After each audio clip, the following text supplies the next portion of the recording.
Daniel 2:39. I'm going to use subsequent videos to recite the text and use this video to discuss an issue with using the Biblia Hebraica Stuttgartensia text.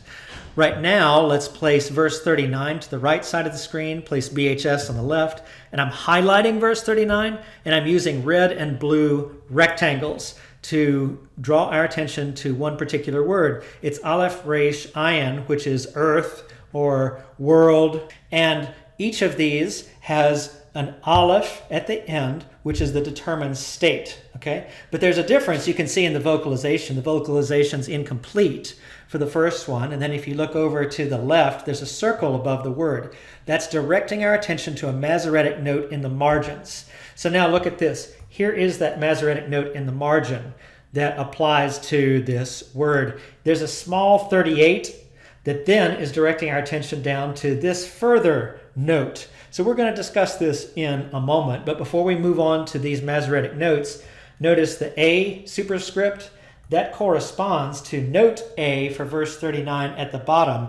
That's the BHS editor's note telling us we have a Kativ Kare situation here.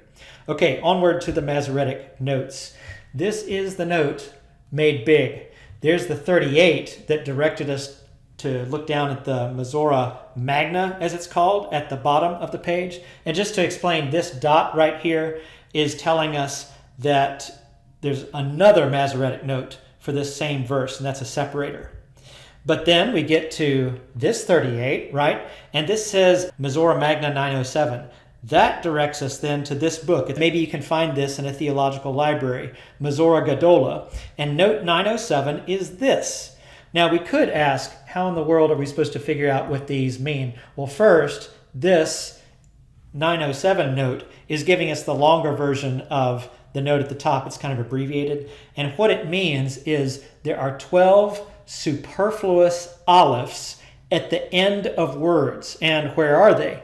Well, here's our highlighted verse right here. That's where we are. Here's another verse from Aramaic Daniel, and here's Aramaic Ezra. So 3 of the 12 in the whole Hebrew Bible that the Masoretes were noting as being superfluous alephs, that they would say would not belong. They're in the Aramaic corpus.